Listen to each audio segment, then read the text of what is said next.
আলোচনা করতে আমাদের সাথে যুক্ত আছেন সেন্টার ফর পলিসি ডায়ালগ সিপিডির গবেষণা পরিচালক খন্দকার গোলাম মোয়াজ্জেম।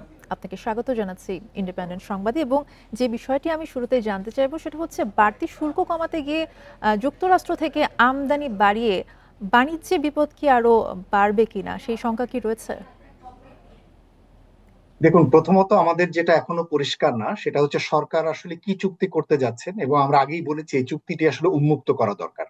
আমরা জানি না যে সরকার কোন কোন পণ্য আমদানির ক্ষেত্রে এই চুক্তিটি করেছেন। বলা হয়েছে যে কিছু কিছু পণ্য ইঙ্গিত দেওয়া হয়েছে, গমের ব্যাপারে, সয়াবিন বীজের ব্যাপারে, এলএনজির ব্যাপারে বলা হয়েছে, আবার বিমান কেনার ব্যাপারেও বলা হয়েছে। কিন্তু এর অনেকগুলোই বাংলাদেশের জন্য অপ্রাসঙ্গিক। বিশেষ করে বিমান কেনার মতো অযৌক্তিক একটি সিদ্ধান্ত সরকার কিভাবে নিচ্ছে সেটা আমাদের কাছে পরিষ্কার না। সুতরাং আপনি যেটা বলছেন যে খাল কেটে কুমির আনা, কোনো কোনো ক্ষেত্রে তাই হতে পারে আসলে। এবং যেটি অনুমান করছি যে অধিক মূল্যে আমাদের যে পণ্যগুলো ক্রয় করতে হচ্ছে তাতে এমনি ব্যালেন্স অফ পেমেন্টস কিছুটা এখন ফিরতির দিকে। এখন সেখানে আবার এই বাড়তি ডলার ব্যয় করার যৌক্তিকতা কতটুকু সেটুকু পরিষ্কার না। উপরন্তু অভ্যন্তরীণ গ্যাস ক্ষেত্র এক্সপ্লোরেশনের ব্যাপারে বা এটাকে উন্নতি না করে আমরা এলএনজি আরো বাড়তি পরিমাণে আমদানি করলে আমাদের অভ্যন্তরীণ গ্যাস খাত উন্নতির ব্যাপারটি আরো পিছিয়ে যেতে পারে।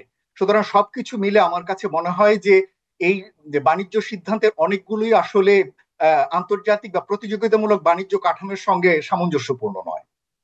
যদি আপনার কথার সাথে যুক্ত করি যে বাড়তি শুল্ক কমানোর পরেও কিন্তু রপ্তানি কমতে পারে 125 কোটি ডলার, এমন পরিস্থিতি আসলে কেন? এটা অনেক আগেই আমরা বলেছিলাম, এবং তখন আমরা দেখেছি যে এই যুক্তিগুলোকে একরকম পাশ কাটিয়ে যাওয়া হয়েছে। এখন হয়তো বাস্তবতার নিরিখে যখন ইউএস মার্কেটে আমরা দেখতে পাচ্ছি যে মূল্যস্ফীতি ঘটছে, ভোক্তার ক্রয় ক্ষমতার উপরে প্রভাব পড়ছে, তখন আমরা এটিকে রিয়ালাইজ করছি। আমাদের আরো বেশি বাস্তবানুগ হওয়া দরকার। এই বাস্তবানুগতাটা আমাদের দরকার নীতি প্রণেতাদের বা সরকারের যারা উচ্চ পর্যায়ে রয়েছেন তাদের, এবং যারা নেগোসিয়েশন করেন তাদেরও আমার মনে হয় বাস্তব হওয়া দরকার। এবং যারা গবেষক বৃন্দ, যারা সরকারকে বিভিন্নভাবে নীতি সিদ্ধান্তগুলোতে সহায়তা দেন, তারাও অনেক ক্ষেত্রে আমার মনে হয় ভূত ভবিষ্যৎ ঠিক মতো না চিন্তা করে সিদ্ধান্তগুলো দেন। ফলে পরিণামে এমন ধরনের কিছু সিদ্ধান্ত আসে যেটা আসলে দীর্ঘমেয়াদে, এমনকি স্বল্প মধ্যমেয়াদেও সরকারের জন্য খুব একটা এবং দেশের জন্য খুব একটা উপকারে আসে না। এবং গম, বোয়িং, এলএনজি এত ব্যবসা দিলে আসলে অন্য যে পরাশক্তি রয়েছে নাখুশ হতে পারে কি? দেখুন, আমাদের কাছে সবসময় এটা মানে একটু অবাক লেগেছে যে সবকিছুর ভিতরে আমরা দেখতে পেয়েছি যে নিরাপত্তা উপদেষ্টার উপস্থিতি। এমনকি দেশে যখন এখন মার্কিন প্রতিনিধি দল ঘুরছেন সেখানেও আমরা নিরাপত্তা উপদেষ্টার উপস্থিতি দেখছি। তার মানে হচ্ছে এই চুক্তিটি শুধুমাত্র একটি বাণিজ্য চুক্তি নয়, এবং এই চুক্তির ভিতরে কিছু নিরাপত্তা সংক্রান্ত বা অন্যান্য ধরনের কিছু লেনদেন সংক্রান্ত বিষয় যুক্ত থাকতে পারে। সুতরাং সেই জন্যই আসলে চুক্তির উন্মুক্ত হওয়ার প্রয়োজন।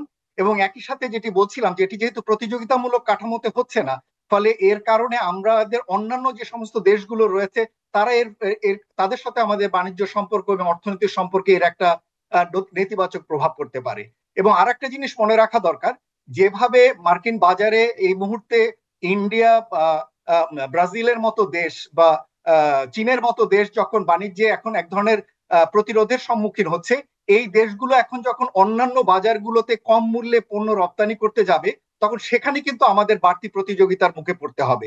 সুতরাং সমস্যাটি কিন্তু শুধুমাত্র মার্কিন বাজার কেন্দ্রিক থাকছে না, সমস্যাটি কিন্তু মার্কিন বাজারের বাইরে অন্যান্য বাজারে আমরা যে ধরনের পণ্যগুলো রপ্তানি করি সেই বাজারগুলোতে চীন, ভারত এবং ব্রাজিলের মতো দেশগুলোর সঙ্গে বাড়তি প্রতিযোগিতার মুখোমুখি হতে পারে।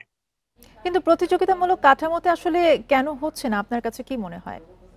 আমরা তো আসলে ডাব্লিউটিওর কাঠামো থেকে বিশ্বব্যাপী মার্কিন যুক্তরাষ্ট্র এবং অন্যান্য দেশগুলো কেন জানি ডাব্লিউটিও কাঠামোটিকে এড়িয়ে যেতে যাচ্ছে। যেখানে ডাব্লিউটিও তে প্রতিযোগিতামূলক কাঠামোতে বাণিজ্য শর্তগুলো নির্ধারণ হওয়ার কথা, সেইখান থেকে সরে এসে আমরা এখন যে দেশভিত্তিক বাণিজ্য চুক্তিগুলো করছি, অথচ হওয়ার কথা ছিল প্রতিযোগিতামূলক মূল্যে পণ্য ভিত্তিক বাণিজ্য কাঠামো। তা না করে যখন দেশভিত্তিক হচ্ছে, তখন প্রত্যেকটি দেশের সাথে ও মার্কিন যুক্তরাষ্ট্র বা অন্যান্য দেশগুলো সম্পর্কের আলোকে, এবং সেখানে ওই দেশের সাথে অথবা বিপরীত কোনো দেশের সাথে সম্পর্কের বিচারে এখন বাণিজ্য চুক্তিগুলো হচ্ছে, যেটা মোটেই আসলে একটি দীর্ঘস্থায়ী বা একটি স্থিতিশীল বাণিজ্য কাঠামোর জন্য সহায়ক না। আমার কাছে কেন জানি মনে হয় যে এ ধরনের কাঠামো দীর্ঘমেয়াদে আসলে স্থিতিশীল কোনো বাণিজ্য অথবা স্থিতিশীল কোনো রপ্তানি আমদানির কাঠামোটিকে টিকিয়ে রাখার জন্য সহায়ক হবে না। জি, আপনাকে অসংখ্য ধন্যবাদ আমাদের সাথে যুক্ত হবার জন্য।